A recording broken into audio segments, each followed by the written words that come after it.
આણંદના બોરિયાવી ગામના રાવળ સમાજના કબ્રસ્તાનમાંથી નગરપાલિકા દ્વારા નલ સે જલ યોજનાની પાઇપલાઇન પસાર કરતા પાણીની લાઇનમાં ખોદકામ દરમિયાન કબરોમાંથી મૃતદેહના અવશેષો બહાર નીકળતા રાવળ સમાજમાં રોષની લાગણી ફેલાતા નગરપાલિકાની બહાર મહિલાઓ દ્વારા છાજિયા લઈ ધરણા કરી વિરોધ પ્રદર્શન કરવામાં આવ્યું હતું।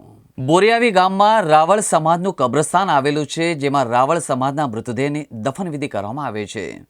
બોરિયાવી નગરપાલિકા દ્વારા નલ સે જલ યોજનાનું કામ શરૂ કરવામાં આવતા પાણીની લાઈન નાખવા માટે કબ્રસ્તાનમાં ખોદકામ કરવામાં આવતા રાવળ સમાજના મૃતદેહના અવશેષો બહાર આવતા જેને મજૂરો દ્વારા ફેંકી દેવામાં આવતા મૃતદેહના અવશેષો શ્વાન ખેંચી દેતા રાવળ સમાજની ધાર્મિક લાગણી દુભાઈ ગઈ હતી।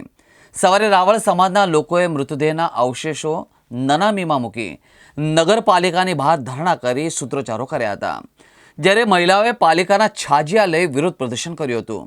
રાવળ સમાજે મૃતદેહના અવશેષોની સન્માનપૂર્વક દફનવિધિ કરવા તેમજ રાવળ સમાજના કબ્રસ્તાન ખોદકામ બંધ કરવા અને વર્ષો જૂના કબ્રસ્તાનને નીમ કરી રાવળ સમાજને સોંપવાની માંગણી કરી હતી। આ ઘટનાને લઈને આણંદ રૂરલ પોલીસ ઘટના સ્થળે દોડી આવી હતી અને ચાંપતો પોલીસ બંદોબસ્ત ગોઠવી દેવામાં આવ્યો હતો। અમારું ગામ બોરિયાવી રાવળ વાસ અમારા રાવળ સમાજનું મસાન છે, એ મસાનની જગ્યા અમને આપતા નહીં અને અમે જે પહેલાથી વર્ષોથી જે મસાનમાં વિધિ કરતા આવ્યા છે તો અમે કરીએ જ છે, પણ અમને કયા વગર ખોદી કાઢ્યું એ લોકોએ અને અમારા દાટેલા હતા પહેલાના એ બધા બહાર કાઢીને સાઈડ ઉપર મૂકી દીધા, એમને દબાઈ દીધા। અમારો હક અમને હાલતા નહીં, છેલ્લા 15 વર્ષથી લડીએ છીએ। પોલીસ વાળાને જઈએ છે તો પોલીસ વાળા બી એફઆઈઆર પાડતા નહીં। આજે શું કરતા બધા બનેલા છે ચોરાના। આજે શું બન્યું? આજે ને ગઈકાલે બન્યું હતું, અમે લોકો અંદર ગયા મસાનમાં જોવા તો બધા અમારે કાઢીને સાઈડમાં નાખી દીધેલા હતા। પછી અમારા જે ગયડા હતા બધા એ બધા પાછા દબાઈ દીધા। અત્યારે અમારે લાવવું પડ્યું બધું બધાને બતાવવા ખાતર। આ બધું સારું ના કહેવાય। શું માંગણી છે? અમારી માંગણી એ જ છે કે અમારો ભાગ જે અમને છે અમારા નામે કરેલો અને પોલીસ વાળાને કહીએ છીએ તો પોલીસ વાળા કશું કાર્યવાહી કરતા છે નહીં। જી, એ બાબતે આપને જણાવવાનું કે અત્યારે જે હાલ જે જાહેર જનતા જે કચેરી આગળ જે જમા થયેલ છે એ રાવળ સમાજના લોકો છે અને અત્રે નગરપાલિકા ખાતે જીયુડીસી કચેરી દ્વારા નલ સે જલ યોજનાનું હાલ કામગીરી ચાલુ છે।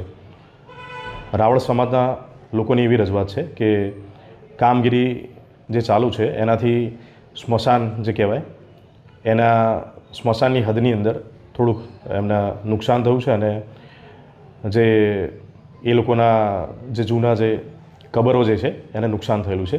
એ બાબતે એ લોકોની રજૂઆત હતી કે તાત્કાલિક ધોરણે કામ બંધ કરવામાં આવે અને અમારી જે લાગણી દુભાયેલી છે તો એ બાબતે જે વહીવટીતંત્ર દ્વારા જે નિરાકરણ લાવવાનું થાય એનું નિરાકરણ લાવવાનું આવે। શું પ્રક્રિયા આપણે હાથ ધરી?